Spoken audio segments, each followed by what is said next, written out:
នាងខ្ញុំសូមជម្រាបសួរដល់សាធារណជននិងអ្នកសារព័ត៌មានជាតិនិងអន្តរជាតិជាទីរាប់អាននារសៀលថ្ងៃនេះនាងខ្ញុំសូមធ្វើបច្ចុប្បន្នភាពអំពីស្ថានភាពតាមបន្ទាត់ព្រំដែនកម្ពុជាថៃ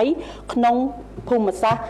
យុទ្ធភូមិភាគទី5និងយុទ្ធភូមិភាគទី4នៅថ្ងៃទី9ខែធ្នូឆ្នាំ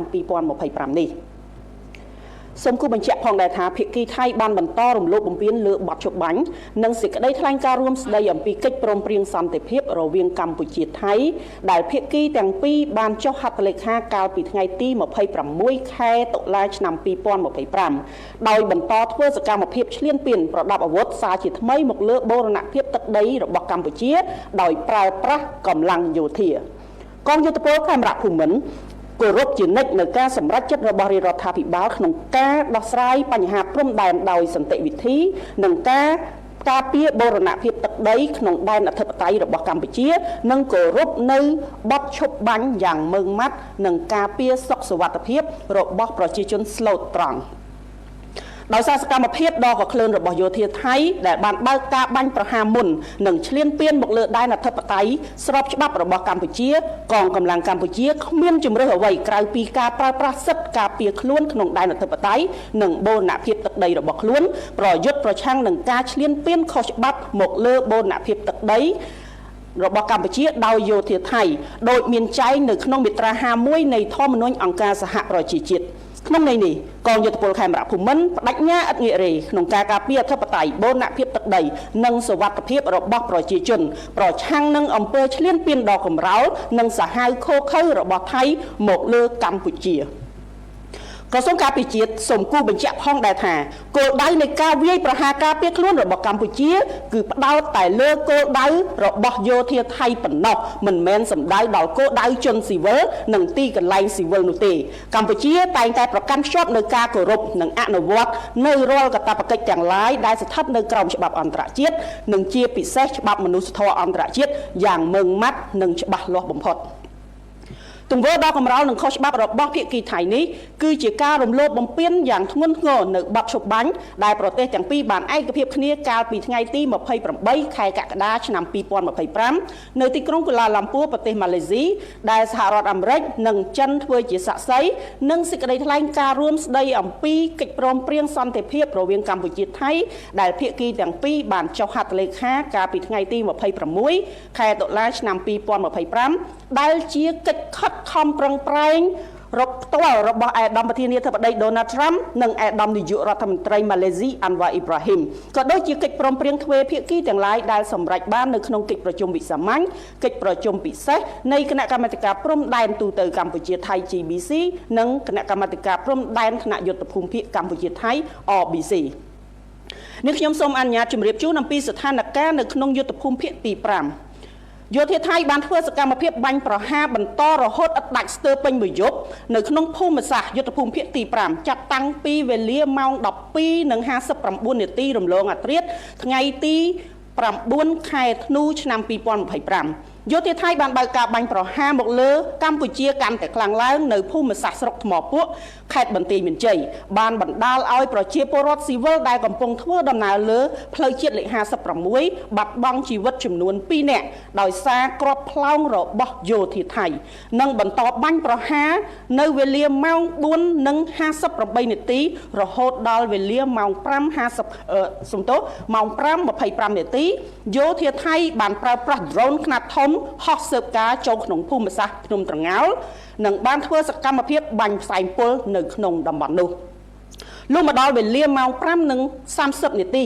និងវេលាម៉ោង 6:10 នាទីយោធាថៃបានចាប់ផ្ដើមបាញ់ប្រហារដោយប្រើប្រាស់កាំភ្លើងប្រភេទ 105 មីលីម៉ែត្រកម្លាំងថ្មើរជើងនិង drone ទម្លាក់គ្រាប់ពីលើទីតាំងអូភ្លុកដំរីគិតមកដល់ម៉ោងនេះយោធាថៃនៅតែបន្តធ្វើការបាញ់ប្រហារមិនទាន់ឈប់នៅឡើយទេនៅតាមទីតាំងមួយចំនួនផ្សេងទៀតនៅក្នុងភូមិសាស្ត្រយុទ្ធភូមិភាគទី5ចាប់តាំងពីវេលាម៉ោង 7:15 នាទីយោធាថៃបានធ្វើសកម្មភាពប្រើសកម្មភាពយន្តហោះប្រភេទ F16 ក្នុងភូមិសាស្ត្របឹងត្រកួនបន្ទាប់មកយោធាថៃបានបាញ់ផ្លោងយ៉ាងខ្លាំងចូលក្នុងភូមិសាស្ត្របឹងត្រកួននិងពង្រីកទៅកាន់ទីតាំងផ្សេងទៀតរួមមានភូមិព្រៃច័ន្ទភូមិជោគជ័យខេត្តបន្ទាយមានជ័យនិងភូមិសាស្ត្រតាមបណ្ដោយព្រំដែននៃខេត្តពោធិ៍សាត់ ច ស្ថានភាពនៅយុទ្ធភូមិភាគទី4ចាប់តាំងពីវេលាម៉ោង 4:45 នាទីទៀបភ្លឺរហូតដល់វេលាម៉ោង 3:00 នាទីរសៀលនេះនៅថ្ងៃទី 9 ខែធ្នូឆ្នាំ 2025 នេះយោធាថៃបានបន្តបើកការបាញ់ប្រហារចូលភ្នំខ្មោចនិងបានពង្រីកភូមិសាស្ត្រនៃការវាយប្រហារទៅតំបន់ផ្សេងៗទៀតរួមមានតាថាវប្រាសាទតាមាន់ប្រាសាទតាក្របីប្រាសាទព្រះវិហារប្រាសាទខ្នារវាលឥន្ទ្រីភ្នំខ្មោចគោល8បុកស្បូវជាំតែអានសេះថ្មដូនអូស្មាច់ភ្នំអនុស្សាវរីយ៍មុខវត្តកែវសិក្ខាគិរីស្វារៈនិងតំបន់មុំ3ដោយប្រើប្រាស់អាវុធនិងយុទ្ធឧបករណ៍បំផ្លិចបំផ្លាញធនធ្ងន់គ្រប់ប្រភេទរួមមានរថក្រោះកំភ្លើងធំប្រភេទ155មីលីម៉ែត្រកម្លាំងថ្មើរជើងកម្លាំង Sniper drone ទម្លាក់គ្រាប់បែកយន្តហោះទម្លាក់គ្រាប់បែកនិងបាញ់ផ្សែងពុលនៅទីតាំងផ្សេងៗទៀតមួយចំនួននៅព្រឹកថ្ងៃទី 9 ខែធ្នូឆ្នាំ 2025 នេះផងដែរសូមអនុញ្ញាតជម្រាបជូនថាក្រសួងការបរទេសនិងសហប្រតិបត្តិការអន្តរជាតិបានបើកកិច្ចប្រជុំជាបន្ទាន់ជាមួយអង្គទូតបរទេសប្រចាំព្រះរាជាណាចក្រកម្ពុជាចំនួន30អង្គទូតនិង3អង្គការអន្តរជាតិក្នុងនោះក៏មានតំណាងអង្គការសហប្រជាជាតិចូលរួមផងដែរដើម្បីធ្វើបទបង្ហាញអំពីស្ថានភាពនៅតាមបន្ទាត់ព្រំដែនកម្ពុជាថៃក្នុងយុទ្ធភូមិភាគទី4និងយុទ្ធភូមិភាគទី5ក្រោយយោធាថៃ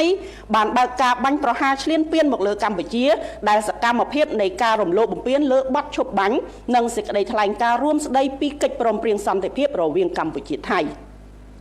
អស់រយៈពេល3ថ្ងៃមកហើយនេះគឺចាប់តាំងពីថ្ងៃទី 7 ខែធ្នូឆ្នាំ 2025 រហូតដល់ថ្ងៃនេះនៅក្នុងកិច្ចប្រជុំនេះឧត្តមសេនីយ៍ឯករដ្ឋតារារដ្ឋលេខាធិការក្រសួងការពារជាតិបានចូលរួមធ្វើបទបង្ហាញអំពីស្ថានភាពជាក់ស្ដែងនៅតាមបណ្ដោយព្រំដែនកម្ពុជាថៃដែលកំពុងកើតឡើងនៅក្នុងការធ្វើបទបង្ហាញជូនអង្គទូតបរទេសប្រចាំព្រះរាជាណាចក្រកម្ពុជាអង្គការសហប្រជាជាតិនិងតំណាងអង្គការអន្តរជាតិក្រុមការងារសម្របសម្រួលអ្នកសង្កេតការណ៍របស់ក្រសួងការពារជាតិនៃព្រះរាជាណាចក្រកម្ពុជា CLG បានសម្របសម្រួលជូនក្រុមអ្នកសង្កេតការណ៍អាស៊ាន AOT ចូលរួមស្ដាប់បទបង្ហាញខាងលើតាមរយៈប្រព័ន្ធ Zoom ផងដែរយោងតាមនាងខ្ញុំសូមអនុញ្ញាតជម្រាបជូនផងដែរថាយោងតាមព័ត៌មានបឋមពីអាជ្ញាធរខេត្តបានឲ្យដឹងថាការបើកការបាញ់ប្រហាររបស់យោធាថៃទៅលើទីតាំងប្រជាជនស៊ីវិល